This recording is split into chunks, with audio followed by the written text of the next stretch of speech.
You and I are gonna get home. Oh, finally. Ready? Welcome back once again to another exciting episode of our movie podcast here on Nerdthusiast. Joining me today is Brooks Leibee. I'm Michael DiGiorgio.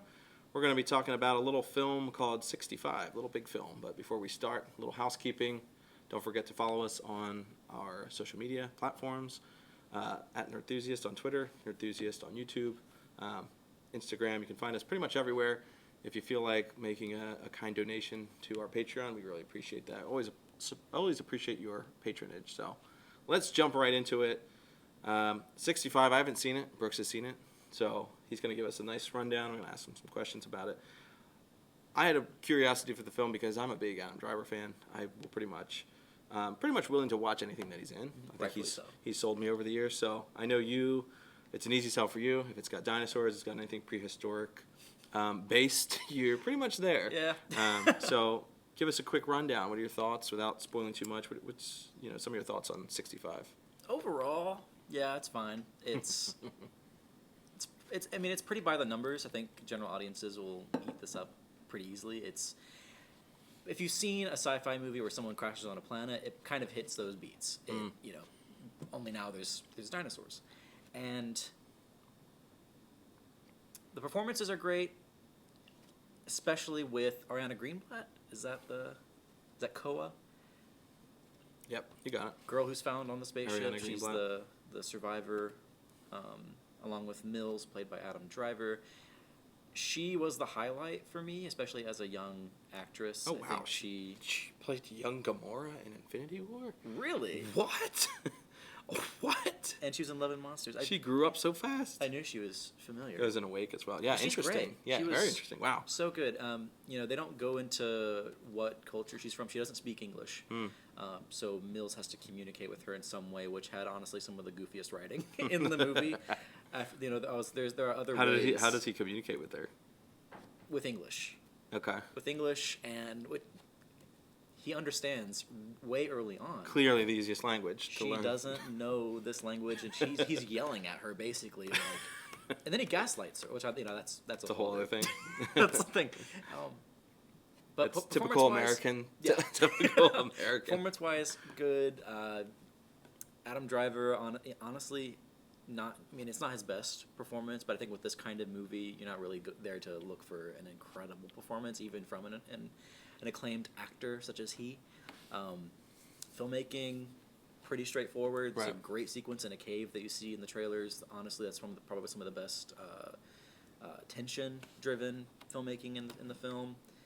Visual effects overall. I was going to say, how's the VFX work? Pretty That's good. What I'm curious about. Visual effects are pretty good. The creature designs for the dinosaurs are hit or miss. There are some good ones. There are some, because I am an advocate for, at least presentable representation for animals, sure, prehistoric or not. Cocaine Bear has an accurate bear. You're the authority on the prehistoric designs. I'm the authority. Yeah. If you're going to make a dinosaur, you better come to Brooks first. It's not that hard. There's probably tons of research that's been done. Tons of research that goes into these things, and yet, long story short, with these designs, I think that the film is a cautionary tale of executive notes, especially in the creative side. After talking to people that have worked on the movie, that's sort of the brunt of it. There were a lot of cuts made in terms of species, which is not, that's not what the film's about. Yeah. It's about survival. But it's a very short film, too. Hour and a half. There's nothing but predators in this movie. Everything's killing each other. There's a scene at a tar pit where, there's kind of a gratuitous kill, which it sells the point of, okay, this is a hostile environment. They're not going to hold any punches. But, having something break away from that where, maybe there is some beauty to this planet. Maybe, there is something that, isn't completely scary, but still, it invokes that awe that I think dinosaurs should invoke. Pardon my ignorance. This is a question that's really feels kind of dumb. Why is the film called 65? How does that connect? It's a great question. Because we know 65 million years ago. I'm guessing dinosaurs from the Earth. That kind of sentiment, right? But why is it? Is he from the future? Does he come to the past, or when is this taking place? Is that not sort of a spoiler? Okay. He's an alien. He's from a different planet. Okay. That's what I was surmising. That have beings that are seemingly evolutionary offshoots, or I guess I don't know, not even offshoots. They are humans. Which is that's kind of the tinfoil hat. Where we're not of this planet. So then he not. Probably shouldn't speak English then. It's the universal language. It's funny. It's very interesting. I'm digging too deep into it. Because also 65 isn't even the accurate count anymore. It's 66. We've crossed that. Well, there you go. Million-year threshold. This film needs to be updated. Yeah. Change the title. Change the title for the digital and Blu-ray release. Interesting. So really small cast. Just looking at the IMDb profile on this, is it just these core characters? How many characters are actually on this island or in this film? Like, is there flashbacks? Is there anything like that? Or is there are just... flashbacks. You see, the motivation for Mills, Adam Driver's character, is he has to find a way back to his wife and child. Who, interesting. Through these flashbacks, you come to find out that she is sick. She has some kind of incurable disease, or they don't go too far into that detail wise, but it's not looking good for her, and he wants to make it back in time before her end. Which goes to add to motivations for why he's helping Koa find her parents. Interesting. And that sort of thing. Yeah, there's some relatability there, certainly. So the question is, how's this film doing? It was from some of the folks who made Quiet Place. It's got Sam Raimi behind it, so by all means, it should be a certifiable hit, right? It should have all the makings of a film that could launch a franchise, or it's a tool that still works, but I feel like it could have been machined better. They have it has a lot of potential that I think got lost in the mud. Gotcha. Between writing. Conversations with someone who storyboarded, it was a completely different script. Interesting. Once upon a time, and things were cut. They saw the trailer once it came out, and they're like, "That's not the same. that's not the script I remember." It works, all in all, I think. Okay, yeah. So, it was a $45 million movie, and it's grossed about $28 million. So, yeah. Although worldwide it's grossed about $49, so it's doing at least okay. made its money back in that regard. Right. Yeah. And they have the next Quiet Place spinoff, so I think they'll be, I think they'll be fine. In terms of you being sort of the aficionado of dinosaurs and creatures to an extent, does it scratch that itch for you? Did it scratch that itch for you, or was it disappointing for you the way that it was? There's a sequence towards the end that does, where the design's the design is recognizable as an animal, and it's a cool action sequence. It's a little short-lived, and then it kind of trails off into something that you see in the trailer, but it's literally the ending of the movie, and it kind of falls short even more there for some odd reason. That was the disconnect for me. Gotcha. Before the bookend of it all.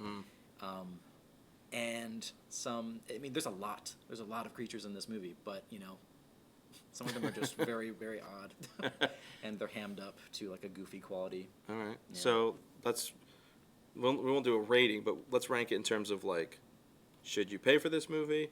Should you see it in a theater? Should you see it for free? Should you wait for it like on streaming? What's sort of the spectrum for you of like how you feel like you should view this film? I feel like it wouldn't be terrible if you saw it in a matinee, or like if you're a local theater. Is it worth like seeing like the spectacle in a theater? Yeah, for the sound system, Chris Bacon and Danny Elfman did a pretty good score for it. It's a big orchestra produced in Los Angeles. It has that surround sound quality for both that and with the sound design for the creatures, and that's always fun. Fantastic. In a well mixed amphitheater. But in terms of like, should I spend $11 on this or $20 or more like $5? Definitely try and get a discount. Bargain bin. Or try wait for it to come at Walmart and grab it out of a bargain bin. It's more of a streaming movie, I think. Okay. It honestly kind of, I feel like it rides the coattails of Peter Jackson's King Kong. Okay. A lot of the prehistoric stuff feels like that's kind of what they were shooting for, mixed with a little bit of the Quiet Place seasoning, because that's hard to avoid when you're the survivability. Mm-hmm.